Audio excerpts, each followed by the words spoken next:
और बिहार के पागलों, हमारा एक ही सपना है, भगवाई हिंद होना चाहिए।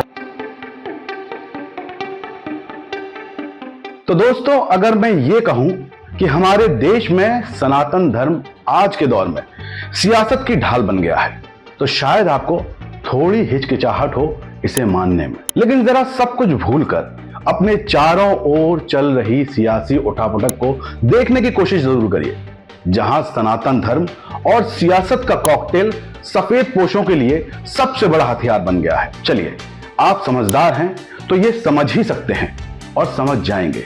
अगर आप नहीं समझे तो वक्त समझा देगा। लेकिन अब आपको थोड़ी देर के लिए महाकुंभ में लेकर चलते हैं।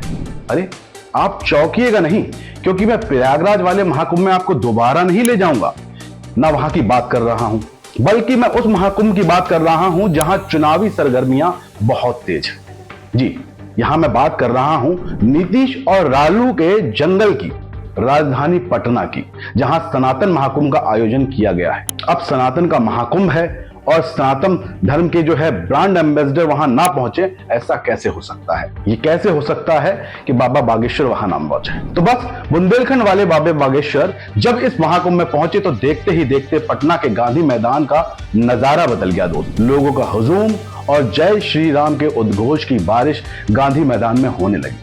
हुजूम को आप मेरे पीछे की तस्वीरों में साफ साफ देख सकते हैं। और जब बाबा बागेश्वर ने गजवाए हिंद, हिंदू राष्ट्र और सनातन के संवाद से लोगों से बात करना शुरू किया, तो लगा कि बस अब थोड़ी ही देर में हिंदू राष्ट्र बन जाएगा, मतलब हमारा देश। लेकिन रुकिए, यहां यह जरूरी है कि आप जान लें कि जो लोग सोचते हैं कि बाबा बागेश्वर सियासी पिच पर अपनी पारी की तैयारी कर रहे हैं, वो बिल्कुल गलत है।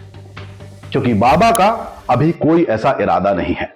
अभी तो बाबा जवान हैं, उनको शादी वादी भी करनी है। लेकिन धीरेन्द्र शास्त्री की सनातन हिंदू की एकता की बात और उनकी पदयात्रा की घोषणा ने बिहार में धार्मिक और सियासी बहस को बहुत तेज कर दिया। उनको यह कहना कि कुछ ताकतें गजवाए हिंद चाहती हैं, लेकिन हम भगवाए हिंद चाहते हैं, सीधे तौर पर हिंदू वोटों को एकजुट करने की कोशिश मानी जा रही है। बाबा बागेश्वर ने यह साफ कर दिया कि हम राष्ट्रवाद के नए काम कर रहे हैं, जातिवाद के लिए नहीं। मतलब एक तरफ जाति का काम पूरे देश में चल रहा है और बिहार में कुछ और। मैं पहले भी बिहार आया हूं, उन्होंने बोला, और आगे भी आते रहूंगा। बिहार में चुनाव के बाद पद यात्रा करूंगा ताकि सनातन को जोड़ पाऊं। मतलब साफ है दोस्तों कि चुनाव के बाद भी बिहार में मैराथन करेंगे बाबा बागेश्वर। फिलहाल वो ऐसा कह रहे हैं, बात की और रिजल्ट पे भी हो सकता है कुछ निर्भर करे। साथ ही बिहार को पहला हिंदू राज्य बनाने का दावा भी वो खुले मंच पर बार बार कर रहे हैं। वक्फ कानून को लेकर बिहार में महागठबंधन, खासकर आरजेडी ने केंद्र की एनडीए सरकार पर जो तीखा हमला बोला है, आरजेडी नेताओं ने बिल को अल्पसंख्यक विरोधी करार दिया है।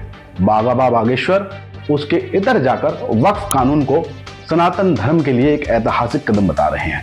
महाकुंभ में उन्होंने ये बातें कही। महाकुंभ में शास्त्री जी ने जातिवाद को खारिज करते हुए कहा कि हमें उन हिंदुओं से दिक्कत है जो जाति के नाम पर बांटते हैं। तो अखिलेश यादव को यहां वो हो सकता है सीधा सीधा टारगेट कर रहे हो। ये बयान महागठबंधन की उस रणनीति को चुनौती देता है जो जातिगत समीकरणों और अल्पसंख्यक वोटों पर टिकी हुई है।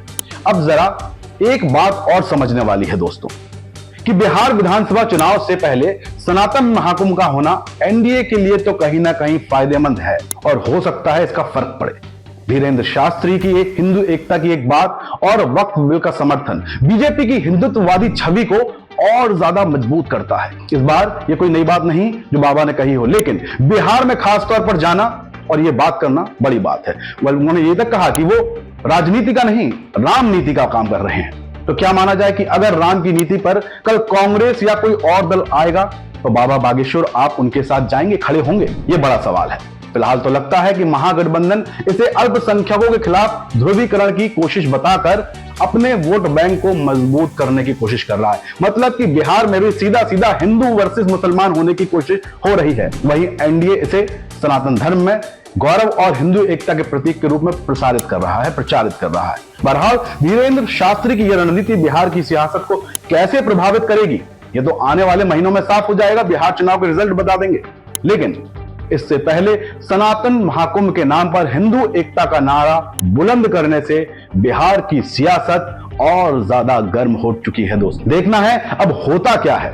अपडेट के लिए आप बने रहिए हमारे साथ। हमारे चैनल को लाइक और सब्सक्राइब जरूर करिए। बनिए हमारी ताकत, क्योंकि तकदीर का तो ऊपर वाला देख लेगा। मेरी कोशिश बस इतनी है दोस्तों कि ये तस्वीर, ये सूरत बदलनी चाहिए। जय हिंद, जय भारत।